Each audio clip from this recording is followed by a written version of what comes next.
नमस्कार दोस्तों, स्वागत है आप सभी का आज के हमारे इस वीडियो में, आज के हमारी इस क्लास में।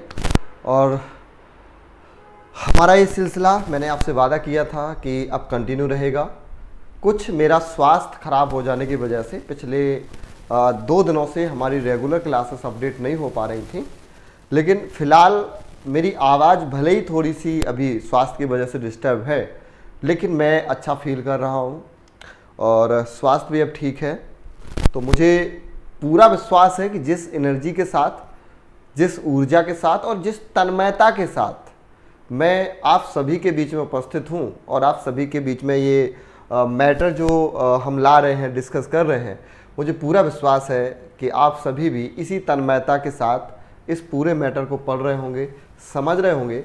और दोस्तों यकीन मानिए, ये सारा मैटर जो कुछ भी मेरे द्वारा डिस्कस किया जा रहा है, ये 100% आप सभी के लिए यूजफुल है।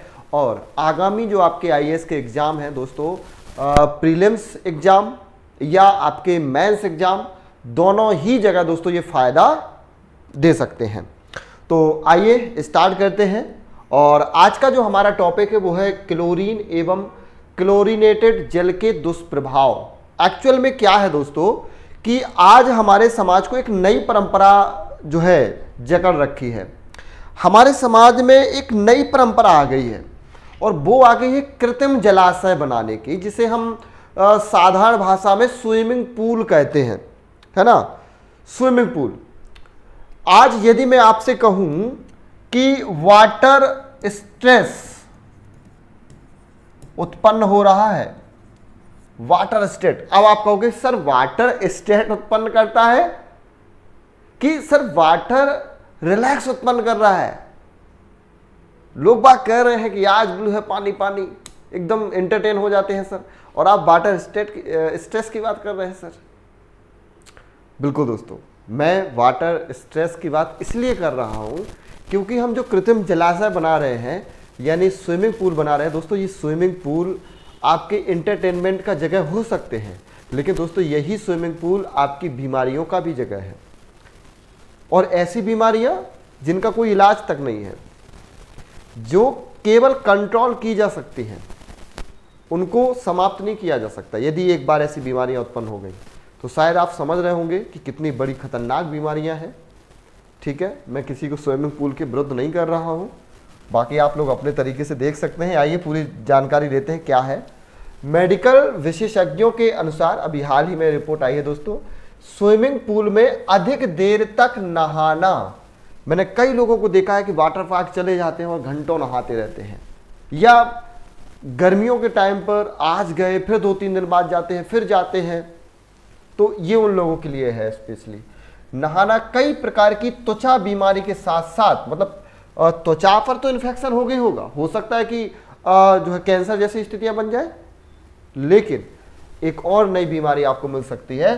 साथ साथ खांसी की बीमारी हो सकती है। खांसी सभी लोग जानते हैं क्या होती है ना। ब्रोंकाइटिक, ये एक बीमारी आएगी। अब ये सर ब्रोंकाइटिक क्या है?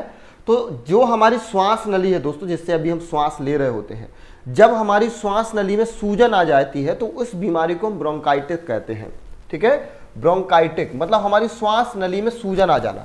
अब बात को समझना, यदि श्वास नली का छिद्र जितना है कि हवा आ जा रही है और उसमें सूजन आ जाएगी, तो हवा जो अंदर आ जा रही है, इनहॉल एक्सहॉल कर रहे हैं हम, वो क्या होगी? कम हो जाएगी, और कम होगी तो हमें घुटन होगी, है ना।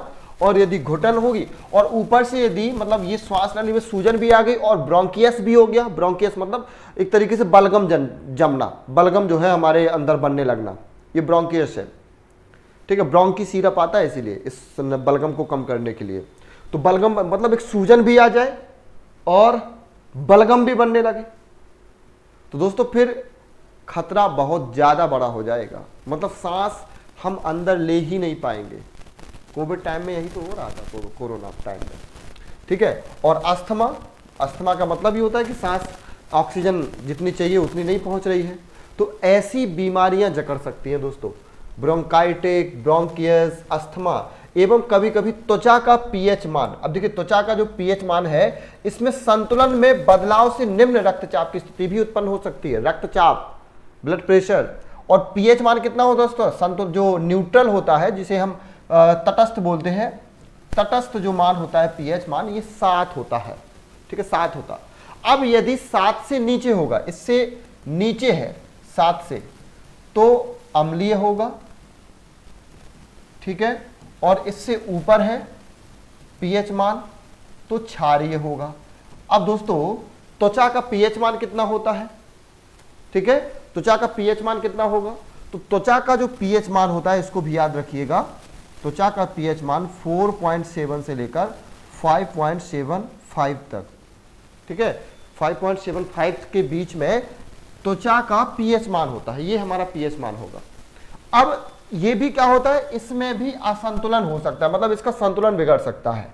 दरअसल बात यह है कि स्विमिंग पूल की सफाई में सोडियम हाइपोक्लोराइट, कैल्शियम हाइपोक्लोराइट और क्लोरीन जैसी गैसों का प्रयोग किया जाता है, जो क्लोरीन आधारित यौगिक है। अब यदि कहा जाता है कि हाँ भाई कुछ हद तक हम क्लोरीन ले सकते हैं बॉडी में, लेकिन बहुत अधिक मात्रा में यदि क्लोरीन ले लिया तो वो हमारे लिए नुकसानदायक है। ये देख रहे होंगे आप लोग, स्विमिंग पूल बना हुआ है ना, आज बिल्कुल पानी पानी वही वाला गाना एकदम आ रहा होगा दिमाग में, नहा के एकदम, है ना, पानी रे पानी तेरा रंग कैसा, ये एकदम मन में चल रहा होगा, राइट। तो त्वचा का जो पीएच मान है ये है, और ये खतरे की घंटी है उन लोगों के लिए जो बहुत ज्यादा यूज करते हैं। विशेषज्ञों के अनुसार जब ये यौगिक पानी के संपर्क में आते हैं तो एसिड बना लेते हैं, और कौन सा एसिड? Hypochlorous acid. लेकिन ये एसिड एक्चुअल में कमजोर एसिड होता है, पावरफुल नहीं होगा, क्योंकि बहुत ज्यादा पानी के संपर्क में आ जाने से हाइड्रोजन का निर्माण नहीं कर पाया, इसलिए इनको कमजोर एसिड बोलते हैं। ठीक है, तो कैसा एसिड होगा? कमजोर एसिड होगा। कमजोर एसिड बनाते हैं जो वास्तविक सैनिटाइजिंग एजेंट है ना, जैसे सैनिटाइजर होते हैं उसी प्रकार के होते हैं ये। क्लोरीन एवं इसके उप उत्पाद जैसे ट्राइहेलोमेथेन और क्लोरेमाइन त्वचा वाले रोगियों में जिरोसिस यानी सूखी त्वचा, है ना, एकदम सूखी त्वचा हो जाती है, एकदम देख रहे होते हैं कि त्वचा में कई जगह फटने लग जाती है ना, शुष्क हो जाती है एकदम, तो सूखी त्वचा एवं एलर्जिक कांटेक्ट डर्मेटाइसिस, एक्जिमा बोलते हैं इसको, और नाक तथा आंख में जलन पैदा कर सकता है। मतलब ये हमारी आंखों में जलन, आंखें लाल हो जाएंगी, ये सब इन्फेक्शन है दोस्तों। एक बार अभी आया था पिछली साल आंखों वाली बीमारी, है ना, आई फ्लू बोलते थे, कोई नजरें भी नहीं मिला रहा था। क्या था वो, मुझे तो शेर भी भूल गया, कि पहले तो केवल हाथ मिलाना गुनाह था, अब तो आंखें मिलाना भी गुनाह हो गया है। 2023 में भयंकर वाली ये सारी चली थी कि पहले तो हाथ मिलाना गुनाह था, मतलब कोविड, अब तो आंखें मिलाना भी गुनाह हो गया है, आई फ्लू। तो ये बीमारी है, ये इन्फेक्शन फैलाती है। ठीक है, तो इनमें भी जो है जलन कर सकती है। विकल्प क्या है, इससे कैसे बचें दोस्तों? तो हम खारे पानी वाले स्विमिंग पूल जैसे पूल क्लोरीन जनरेटर का प्रयोग करते हैं, जो नमक को क्लोरीन में परिवर्तित करता है, जिससे कम रासायनिक दुष्प्रभाव की संभावना होती है। मतलब यहां पर होगी लेकिन कम होगी। साथ ही इससे प्राकृतिक तैराकी का अनुभव प्राप्त होता है, ऐसा लगेगा कि जैसे आप नेचुरल जो स्विमिंग पूल है उसमें तैर रहे हो। अल्ट्रावायलेट किरणें द्वारा कीटाणु शोधन प्रणाली में बैक्टीरिया एवं वायरस को बेअसर करने के लिए अल्ट्रावायलेट किरणों का प्रयोग किया जाता है, जिससे पानी की सफाई के लिए कम क्लोरीन की आवश्यकता होती है, जो रासायनिक जोखिम को कम करता है।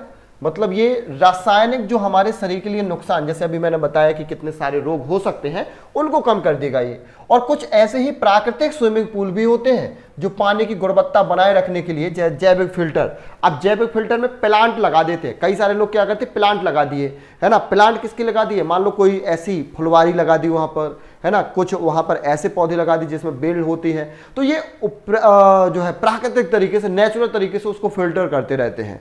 जो पानी को फिल्टर करने वाले प्लांट होते हैं वो, है ना, जो पानी की गुणवत्ता बनाए रखने के लिए जैविक फिल्टर एवं पौधों का प्रयोग करते हैं, जो रासायनिक मुक्त, संतुलित एवं पारिस्थितिकी अनुकूल तैराकी वातावरण उपलब्ध कराते हैं।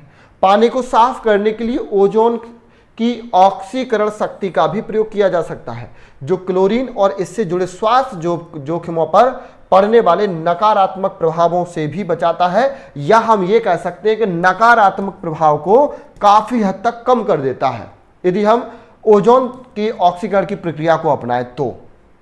ये भी हमारे लिए एक अच्छा विकल्प हो सकता है। अब क्लोरीन क्या है आइए जान लें। तो ये एक रासायनिक तत्व है जिसका परमाणु क्रमांक 17 है और इसको हम Cl ऐसे दर्शाते हैं। साधारण नमक में ऋणात्मक आयन क्लोराइड के रूप में उपस्थित होता है। सागरीय जल लवण में क्लोरीन की प्रचुर मात्रा उपलब्ध होती है। सामान्य दाब एवं तापमान पर क्लोरीन C12 या डाइक्लोरीन के रूप में गैस के रूप में पाई जाती है। ये इसका प्रयोग स्विमिंग पूल को कीटाणु रहित बनाने के लिए किया जाता है। कई बार दोस्तों आपको शायद याद हो कि गांव में जब छोटे बरसात के मौसम में पानी बहुत आ जाता था, गांव के छोटे छोटे जो कुएं थे, उस समय नल नहीं थे। आज के मैं बात करूं तो 15 साल पहले, मुझे अच्छे से याद है 15 साल पहले इतने ज़्यादा नल नहीं हुआ करते थे, बहुत कम हुआ करते थे, कुइयाँ बहुत ज़्यादा हुआ करते थे, छोटे छोटे कुआं ज़्यादा हुआ करते थे। तो बरसात के मौसम में वो पानी से लबालब भर जाते थे और पानी से भरने के साथ साथ उसमें कीटाणु आ जाते थे, है ना, कीड़े पड़ जाते थे उस पानी में, चूँकि बरसाती पानी भर जाता था। तो उस पानी को साफ करने के लिए क्लोरीन को जो है यूज किया जाता था। तो क्लोरीन जो है कीटाणुनाशक होता है। लोग छानते थे, फिर हालांकि छान करके उसको पीते थे। इसका प्रयोग कागज एवं कपड़ा उद्योग में भी किया जाता है। यह पीले एवं हरे रंग की हवा से हल्की गैस होती है। हवा की मौजूदगी में क्लोरीन जल के साथ अभिक्रिया कर HCl यानी हाइड्रोक्लोरिक एसिड बनाता है। इसका प्रयोग ब्लीचिंग एजेंट यानी धुलाई एजेंट के रूप में भी किया जाता है। अब क्लोरीनीकृत पेयजल विशेषज्ञ पानी से संबंधित बीमारियों से बचने के लिए, जैसे कीटाणु रहित पानी है, मैंने अभी बताया बरसात का मौसम एग्जाम्पल देखे, तो आप कर सकते हो, क्लोरीकृत कर सकते हो पानी को और पी भी सकते हो, ठीक है, लेकिन एक लिमिट होनी चाहिए। ऐसा नहीं है कि आप उसी को पी रहे हो, एक लिमिट, एक लंबे समय तक नहीं पीना चाहिए। 1 लीटर पानी में केवल 2 बूंद ही आपको क्लोरीन डालना चाहिए, इससे ज़्यादा नहीं करना चाहिए। इसके नुकसान आइए देखते हैं क्या है। क्लोरीन के नुकसान क्या है। पेट संबंधी विकार हो सकते हैं। पेट संबंधी, किसी का पेट दर्द दे रहा होगा, हो सकता है कि उसने क्लोरीन वाला ज़्यादा मामला देख लिया हो। फेफड़े खराब हो सकते हैं। भोजन नली, ग्रास नली, छाती एवं गले के कैंसर की संभावना हो जाएगी।